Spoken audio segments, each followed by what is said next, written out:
네, 안녕하세요. 123회 건축전기설비기술사 필기 합격자 발표가 났죠. 이번에 좀 적게 나왔어요. 그래서 뭐 시험 많이 보신 분들은 좀 생각이 많아질 수 있을 것 같아서 제가 이제 요런 내용은 별로 안 다루려고 하는데, 왜냐면 뭐 많은 분들이 다루고 저는 이제 좀 실제 도움이 되는 이제 공부 내용 위주로 하는데, 이 내용은 한번 좀 말씀드리고 싶어서 짧게 한번 영상을 제작해 보려고 해요. 그래서 이번에 합격자 보시고 또, 너무 적게 뽑는 거 아니냐 생각하실 거예요. 그래서 좀 공부하시는 방향을 좀 잃지 마시라고 좀 영상을 만든 거고요. 왜냐면 저도 항상 경험해보면 이렇게 좀 발표 나고 나서 불합격 되고 났는데 뭐 합격자가 막 5명 이러면 힘이 쫙 빠지죠. 당연한 거고, 필기 합격률이 계속 낮죠. 근데 이거는 저희가 공부를 준비하면서부터 이미 알고 시작을 한 거고, 또 이렇게 합격률이 낮은 대신에 그만큼의 희소성이 있는 거니까 많은 분들이 도전을 하는 거기도 해요. 어쨌든 보시면은 이번 회차에 뭐 5명? 5명이었죠. 그래서 좀 적게 뽑혔어요. 문제 자체도 조금 어려운 편이었죠. 어쨌든 근데 좀 아셔야 되는 거는, 이게 제가 큐넷에서 다운을 받은 건데 1년 단위로 보면 어쨌든 비슷하게 뽑았어요. 요 근래 보면 뭐 33명, 31명, 33명이니까 요 정도 추세는 가는 거죠. 뭐 요렇게 특이한 경우가 아니면 거의 비슷한 수준으로 뽑아왔어요. 그래서 지금 2회차, 3회차 남았잖아요. 근데 어쨌든 요 추세로 만약 보면은 한 28명에서 뭐 더 많아질 수도 있겠지만 요 정도는 더 뽑을 수 있다는 얘기라서, 어떻게 보면 2회차, 3회차 때는 1회차보다는 좀 많이 뽑을 가능성이 많으니까 좀 긍정적으로 생각하셨으면 좋겠어요. 그래서 뭐 우리가 아까도 말씀드렸다시피 이 필기 합격률이 낮은 걸 알고 지금 준비를 하는 거죠. 그래서 보시면은 뭐 3%, 2, 3% 정도잖아요. 필기에서 요 정도니까 뭐 면접은 이제 몇 번 보다 보면은 합격한다고 보고, 어쨌든 한 2, 3%의 관문을 뚫어야 되는 시험인 거네요. 그래서 좀 마음을 다잡는 계기가 되셨으면 좋겠고, 그리고 이제 123회 문제들을 좀 보면, 이게 제가 뭐 여기 유튜브 영상이라서 어디라고 말씀 못 드리고, 제가 이제 인터넷 강의 들었던 강의에 이제 유튜브 동영상에 이제 123회 설명을 했던 영상에서도 제가 말씀을 드렸는데, 좀 시험마다 특색이 있는 거예요. 그래서 이번에 합격자 그래도 나왔던 학원 보면 그 스타일이란 게 있어요. 그러니까 같은 내용을 가르치시더라도 학원별로 이게 학원마다 좀 이런 느낌이 다르거든요. 느낌이라고 해야 되나? 이게 방향이 있어요. 그래서 그러니까 뭐 어떤 학원은 어떤 뭐 기본기 이런 거라고 하죠. 회로 이론이나 뭐 전자기학부터 해가지고 좀 내용에 대해서 좀 깊게 가르치는 그 학원이 있고, 학원이나 뭐 인터넷 강의가 있고, 또 어떤 학원은 이제 좀 넓게 좀 많은 부분을 다루는 강의가 있겠죠. 그리고 요 1번과 2번에 뭐 중간 단계도 있죠. 그래서 어느 정도 버릴 건 버리고 이제 필요한 것들은 좀 집중적으로 하는 거. 그러니까 투자 대비 시간 투자 대비 이제 높은 효과를 좀 노리는 요런 이제 전략으로 가는 또 강의가 있고 이런 거예요.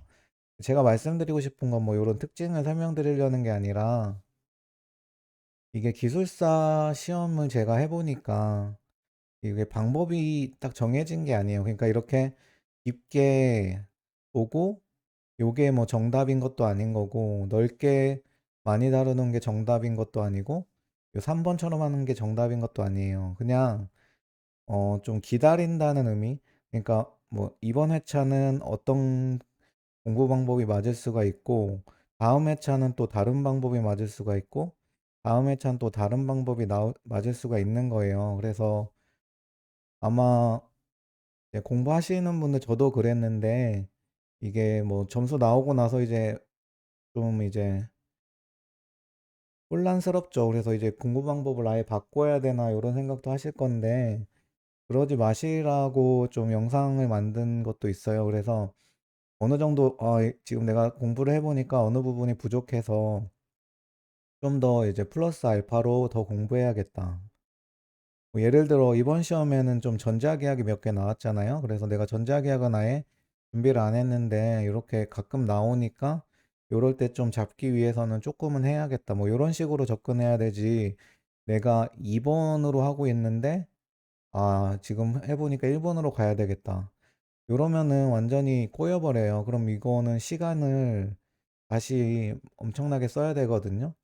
요렇게 공부를 했는데 다음 시험엔 또 요런 형식이 안 나올 수 있단 말이에요. 그래서 제가 말씀드리고 싶은 거는 기존에 가지고 있고 이미 뭐 학원이 됐든 강의가 됐든 이미 많이 따라가고 있는 상황에서는 그걸 급격하게 바꿀 필요는 없는 거예요. 어느 정도 좀 여기다 플러스 알파로 해서 조금 요런 식으로 방향을 바꾸는 건 괜찮은데 내가 이 방향으로 가고 있는데 갑자기 뭐 요 방향으로 간다든지 이거는 좀 위험한 거예요. 그래서 좀 이런 건 안 하셨으면 좋겠고요.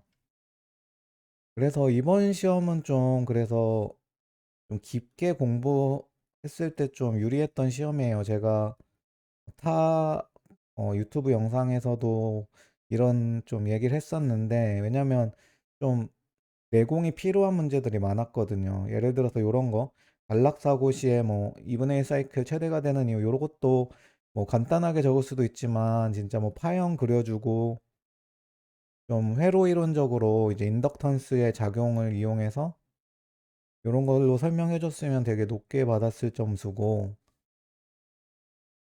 요런 저감절음 단절음도 단순하게 적기보다는 어떤 어 뭐야 그 전개 이것도 전자기하학적으로 해서 전개의 뭐 거리에 따른 요런 그래프를 그려 주고 이제 저감절음, 단절음 요런 걸 설명해 주면 좀 높게 받았을 문제예요. 그리고 이제 좀 기본기로 회로 이론이나 전자기하학을 했으면은 이제 좀 유리했을 거죠. 그러니까 요런 거죠. 요런 거 진짜 좀 포인트였어요. 요게 공부를 하신 분들은 이게 막 수식 요거 뭐 2.08 곱하기 10의 마이너스 8승 요거 곧 나오는 이 식이 요걸 통해서 나와요. 그래서 요거에서 이제 뭐 자기장의 세기부터 구해서 요렇게 계산하는 과정이 있는데 그거를 공부하셨던 분들은 맞췄을 거고 그럼 이거는 계산 문제 같지 않은데 거의 계산 문제 느낌이죠. 그래서 요런 건 많은 분들이 손을 못 댔을 건데 요거를 공부하신 분들은 뭐 대박 나는 문제고 요건 거의 계산 문제 수준의 좀 그 특징을 갖는 문제였고 요런 선로 정수도 뭐 간단하게 쓰시는 분들도 있겠지만 깊게 공부하신 분들은 R에 대해서 이게 온도에 대한 거 그다음에 뭐 표피 효과, 근접 효과 설명해 주고 인덕턴스도 뭐 인덕턴스의 어떤 전류를 제한하는 성질 요런 거 설명해 주고 뭐 요렇게 쭉 적었었으면은 쓸 내용이 엄청 많았을 문제였고 요런 BI의 요거 절연 협조도 이게 뭐 간단하게 적을 수도 있지만 요것도 어떤 플로우를 가지고 처음에 비를 선정할 때 어떤 피래기 전격 전압이라는 게 되게 중요하고 요 전격 전압이라는 건 어떤 접지 방식에 따라서 이 전격 전압의 크기를 정해 주는 거니까 요런 내용부터 적어 주고 그 비리 그래서 변압기를 기준으로 피래기 전격 전압을 기준으로 뭐 변압기 뭐 차단기 애자 뭐 요런 식으로 이제 더 높게 해 주는 거고 뭐 요런 것들에 대해서 되게 논리적으로 적을 수 있는 문제였고 그 분산형 전원에 대한 것도 한국전력의 그 분산형 전원계통 깊게 공부하셨으면은 되게 쓸 내용이 많았어요. 그래서 뭐 3 교시는 좀 어려웠던 문제였고 뭐 요런 건 버렸을 거고, 이런 개폐서지라든지 요런 것들은 뭐 내진 설계는 모르겠어요. 이거는 이제 그래도 자주 나오니까 공부해야 되는 부분이고, 랜에 대해서도 좀 깊게 공부하시면은 좀 쓸 내용이 많았을 거고, 그리고 4 교시도 보면은 뭐 요 요런 이제 비접지식 지락보나 접지 지락보 제가 지금 영상 올리고 있잖아요. 요 부분도 되게 깊게 공부하면 쓸 게 많아요. 요거 4 번도 요게 좀 어려운 문제 같아 보여도 요거를 또 저도 지금 KC 계속하고 있잖아요. 그래서 저처럼 좀 요런 KC나 IEC처럼 좀 논리적으로 잘 푸는 내용을 좋아하시는 분들은 엄청 잘 적었을 내용이란 말이에요. 그 농형 유도주 전동기 기동 방식도 단순히 나열하고 특징 몇 가지 적으시는 분들도 있는 반면에 각 기동 방식별로 특징을 적어 주고, 뭐 Y 델타 같은 경우에는 어떤 왜 3분의 1이 되는지를 적어 주고, 이제 인버터 기동의 어떤 토크, 슬립이랑 토크가 뭐 요런 식으로 된다는 거, 계속 토크를 유지하면서 할 수 있다는 거, 뭐 요런 거 설명해 줬으면 되게 쓸 내용도 많았을 거예요. 그래서 제가 뭐 113회는 그냥 한번 설명드린 거고, 제가 말씀드리고 싶은 요지는 아니에요, 그거는. 근데 그러니까 이번 제가 말씀드리고 싶은 거는, 지금 1회차는 그렇게 공부하신 분들이 유리했던 문제가 나왔던 거예요. 그래서 깊게 공부하고 좀 회로 이론이나 전자기학 요런 거부터 공부해 가지고 요 이론을 이제 답안에, 다른 답안 뭐 개폐서지라든지 요런 데 녹여내서 뭐 기동 방식이라든지 요런 데 잘 녹여내신 분들이 높게 받았을 거고, 요런 걸 좀 중요하게 가르친 강의나 학원에서 좀 합격자가 나왔을 것 같고, 근데 꼭 이게 정답이 아닌 게, 그러니까 저도 1회차처럼 좀 공부를 했던 스타일이었어요. 그래서 되게 저는 이제 그 해설을 작성하고 있어 가지고 문제를 보면은 되게 제가 좋아하는 문제가 많이 나왔었어요. 근데 중요한 건 뭐냐면, 그럼 요런 거는 저처럼 공부했던 사람들이 이제 잘 받았고 합격할 가능성이 많았던 거고, 그게 2회차, 3회차 때도 그런다는 보장이 없어요. 2회차 때는 요렇게 안 나오고 좀 요 정도 깊이가 아닌 대신에 깊이는 좀 낮아지고 범위는 넓어질 수도 있어요. 그래서 뭐 이번엔 많이 안 나왔는데 뭐 신재생이라든지 요런 데가 많이 나올 수도 있고, 그 조명 쪽도 이번에 나오긴 했는데 또 조명에 대해서 뭐 터널 조명이나 도로 조명 요런 거 다시 나올 수 있어요. 그리고 또 뭐 있죠? 뭐 여러 개 있잖아요. 그래서 요런 것들이 이제 이번에처럼 깊게 안 물어보고 좀 노멀하게 나올 수 있어요. 요런 시험이 돼 버리면은 또 좀 버릴 건 버리고 좀 효율적으로 공부하는 스타일의 강의가 맞는 거죠. 그렇게 공부하신 분들이 많이 합격하실 수 있는 거고, 또 3회차는 또 엄청 범위가 넓어질 수 있어요. 깊이는 더 낮아지고, 그래서 막 여러 범위에서 막 나와 버리고, 조명도 막 여러 그 뭐 골프장 조명 뭐 요런 것도 나올 수도 있고, 여러 가지 책에서 나올 수도 있고, 요렇게 해서 범위를 넓게 해서 뭐 저번에 제가 합격했던 시험처럼 뭐 스피커라든지 뭐 보안 요런 게 많이 나오는 경우도 많거든요. 뭐 CCTV 요런 거 물어볼 수도 있고, 그럼 요런 게 경향인 어떤 시험 회차에서는 또 넓게 공부하신 분들이 이제 유리한 거고, 그러니까 이게 꼭 이번 시험에서 요런 스타일로 나왔다고 해서 이제 방향을 바꿔서 진짜 다시 깊게 공부하는 스타일로 가는데, 2회차 가니까 갑자기 나는 이제 깊게 공부해서 한 70 정도를 보려고 했는데 이제 한 요걸 50으로 줄이고 대신 깊이를 좀 늘렸어요. 근데 여기선 갑자기 한 80 정도 범위가 나와 버리면 요렇게 공부하면은 이제 점수가 안 나와요. 제가 경험했으니까 지금 말씀드리는 거고, 요런 경우에는 그대로 70을 공부했었다면은 이제 합격할 수 있는 거였죠. 여기서는 또 뭐 한 90 정도 범위에서 나와 버리면 80 정도 넓게 공부하신 분들이 유리한 거고, 그래서 요거를 다 맞출 수가 없는 거예요. 그냥 지금 내가 어쨌든 어떤 강의나 기본서나 학원을 선택했고 그 교수님들의 어떤 생각에 따라서 지금 따라가고 있는 거잖아요, 내가 여기 사람이. 그러면 요걸로 가는데 여기다 그냥 플러스 알파 내가 좀 시간이 더 있어서 뭔가를 보충한다. 뭐 내가 전자계약을 안 하니까 전자계약을 보충한다. 뭐 요런 식으로 가는 거예요.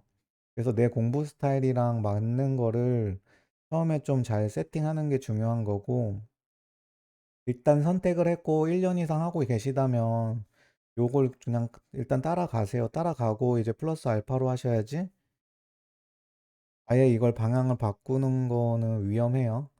그래서 좀 저도 항상 필기시험 발표가 나고 불합격이 되면 좀 방황을 했던 것 같아요. 아, 뭔가 이게 맞나? 내가 지금 공부하는 게 맞나 싶기도 하고 할 텐데, 이 시험은 뭐 그 회차에 꼭 합격해야 되고 그렇게 될 수 있는 시험이 아니에요. 그냥 회차가 진행되면서 내 공부 방향이랑 잘 맞는 문제들의 유형, 어떤 시험의 성격이라고 해야 되나? 그런 게 맞아 들어갈 때 이제 합격하는 거예요. 그래서 좀 그런, 이런 마음가짐으로 하셨으면 좋겠고, 저도 뭐 2회차, 3회차에 조금이나 도움이 될 수 있도록 기술사 영상도 좀 도움이 되는 내용들로 올려보도록 하겠습니다. 어쨌든 123회 시험 보셨던 분들은 힘내시고 다시 시작해야 되는 거예요. 이제 124회 5월 달이었나요? 있으니까 한 2개월 남았죠. 그래서 기존에 하시던 대로 하면서 좀 시간 나시는 분들은 플러스 알파 하시는 방향으로 하고, 어쨌든 지금 1회차 가고 2회차 가고 3회차 가잖아요. 3회차 끝나고는 내가 뭔가 방향을 조금 더 크게 바꾸면서 전체적으로 다시 공부를 하는, 보충할 수가 있어요. 왜냐면 시간이 길잖아요. 근데 지금 1회차, 2회, 여기서부터는 지금 뭐 한 2개월 텀도 안 되니까 그렇게 하면 안 돼요. 그냥 플러스 알파 하시고 복습, 이거 계속 하는 거예요, 그냥. 요때는 그걸 해야 되지, 여기서 뭔가 새로운 거를 많이 추가하고 이러면 안 돼요. 그러면 전에 공부했던 것들도 좀 까먹게 되고 오히려 이제 안 좋아요. 그러니까 요때는 플러스 알파 하면서 복습 위주로 해야 되는 거고, 3회차가 끝나서 내년에도 해야 될 때, 이때는 이제 뭔가 내가 새로운 강의를 들어본다든지 뭔가 추가적으로 방향을 바꾼다든지 그렇게 해서, 여기서는 기간이 뭐 8월 달부터니까 9, 10, 11, 12, 뭐 한 5개월 정도 있으니까 그렇게 해도 되는데, 요 텀은 되게 2개월 이내라서 그렇게 하면 안 되는 거예요. 그래서 요런 거는 제가 한번 좀 지금 시기에 필요한 것 같아서 영상을 제작해 봤어요. 이번 영상은 여기서 마치고 다시 또 뭐 보호 계정 영상에서 뵙도록 하겠습니다. 감사합니다. 이번 영상도 많은 분들에게 개념 원리를 통해 쉽게 이해가 되셨으면 좋겠습니다. 오늘 영상 좋으셨으면 구독, 좋아요 한 번씩 부탁드리겠습니다.